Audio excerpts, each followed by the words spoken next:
I'll give you a framework. This framework is called BEII.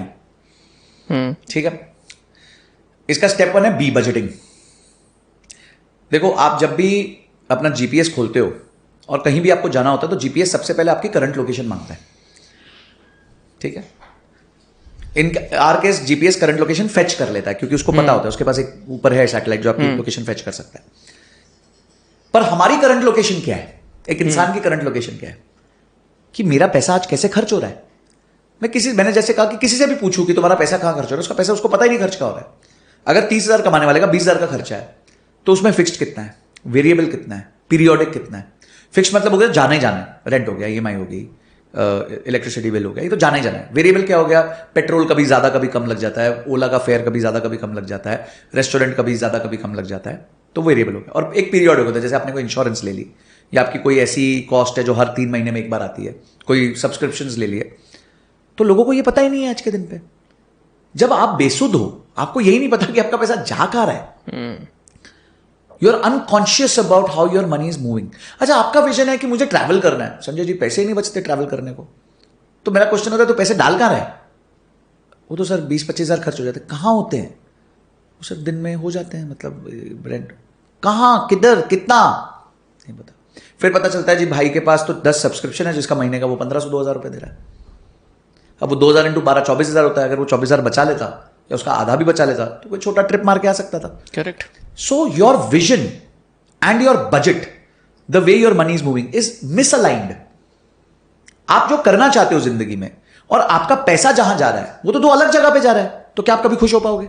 नहीं हो पाओगे. तो पहले जानो कि आप कर क्या रहे हो, फिर करेक्ट करो उसको. आज मुझे वेट कम करना है, बिल्कुल करना है. तो मुझे पता तो नहीं आज मेरा वेट क्या है. आई कैन नॉट डिफाइन ना कि मेरे को 70 किलो का होना है. पहले आज तो पता करूं आज का कितना है, तो मैं वेइंग मशीन पे चढ़ूंगा. So what you can't measure you can't improve. बस सिंपल सी बात है. तो आप मेजर करो ना, आप खर्चा कर कहां रहे हो. और मैं आपको लिख के देता हूं, लिख के. मिनिमम 10%, मैक्सिमम 20-25% एक आदमी अपना बजट से बचा लेगा जब उसको उसके सामने उसका बजट आ जाएगा. और लोगों की आंखें खुल जाएंगी, उनको रियलाइज होगा, अच्छा अपन ये करते थे, इतने गधे हम. 15 सिगरेट फूक रहा हूं दिन की, 150 रुपये चला जाएगा, 4500 रुपया महीना, 54,000 रुपये साल का. यार इतने में तो दुबई घूम के आ जाता. इसका आधे में भी दुबई घूम के आ जाता. तो मैं तो ऐसे ही रो रहा हूं कि मैं जा नहीं सकता. चल सिगरेट आधी कर देता हूं, पूरी नहीं छोड़ सकता. तो budgeting is your first step, आधार है आपके जीवन का. और आप बोलोगे सर बजटिंग, कुछ लोग ना लॉ ऑफ अट्रैक्शन की बातें करते हैं कि सर जब आप पैसे गिनते हो तो अट्रैक्शन होता है, थप्पड़ मारने को मन करता है. लॉ ऑफ अट्रैक्शन, सबसे ज्यादा पैसा किसके पास है? मुकेश अंबानी के पास. वो लोग बजट नहीं करते क्या? बिल्कुल करते हैं. उनका पूरा सिस्टम ही बजटिंग पे चलता है. देखिए, बजट को जानना, ये नहीं कह रहा हूं मैं चिंदी बना करो. मैं पहले ये कह रहा हूं कि पहले पता करो आपका पैसा जा कहां रहा है. मैं नहीं कह रहा खर्चा कम करो, उसको राइट एलोकेशन दो. जो चीजें आपको खुशी देती हैं. मेरे को बुड़ हार्ली डेविडसन चाहिए और मेरे तनख्वाह भी है 80,000 रुपये महीना, 1 लाख रुपए महीना. I can afford a Harley Davidson, but अभी बजट नहीं दिख रहा. तो पहले देखो तो से बजट में क्या हो रहा है. पता चला अचानक से आपको 10,000 15,000 की एक स्पेस क्रिएट हो गई बजट में.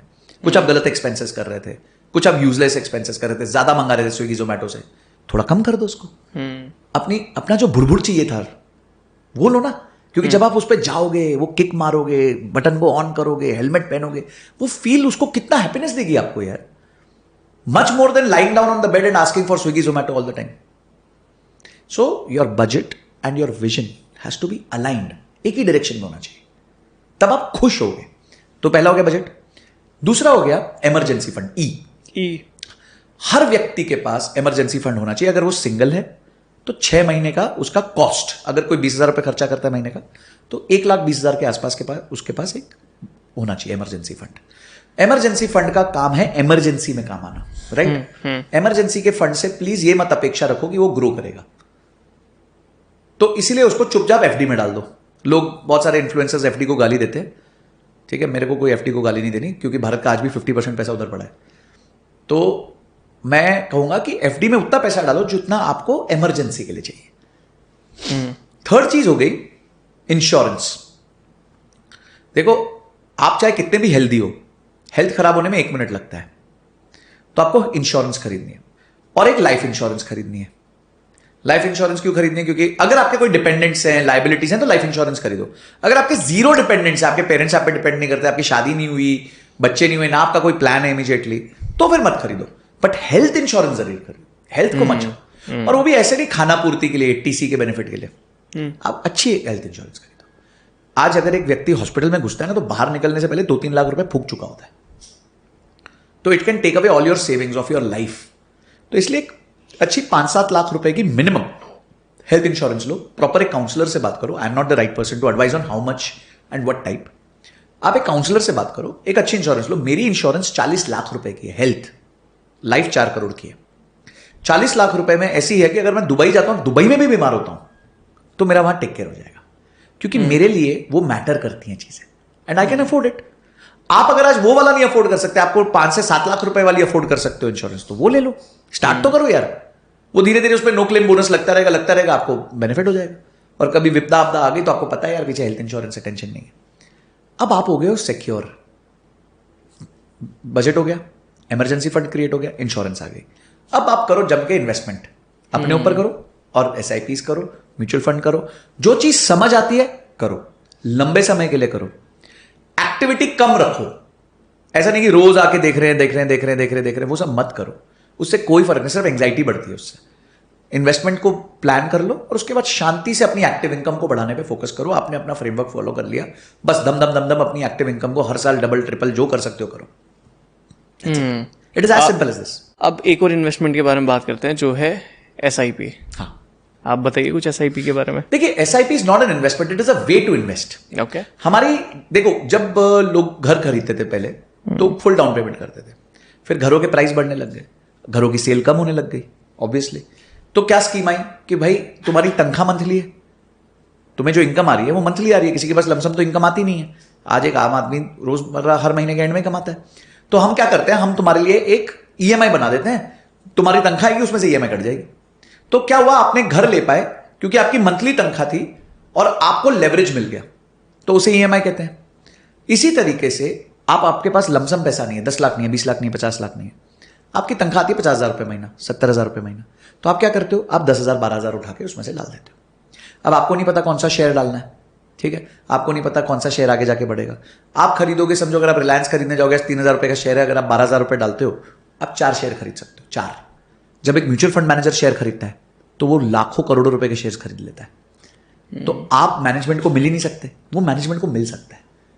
वो कह सकता है जी मैं आपकी कंपनी में 10 लाख शेयर खरीदने वाला हूं, मैं लमसम पैसा डालने वाला हूं कंपनी में, मेरे निवेशकों का पैसा है, मैं जरा आपसे बात करना चाहता हूं, मैं समझना चाहता हूं आपका ग्रोथ प्लान क्या है, आप कैसे इस कंपनी को आज 3,000 के शेयर को 4,000 पे लेके जाओगे, क्योंकि मुझे तो आज खरीद के रिटर्न्स देने हैं मेरे निवेशक को।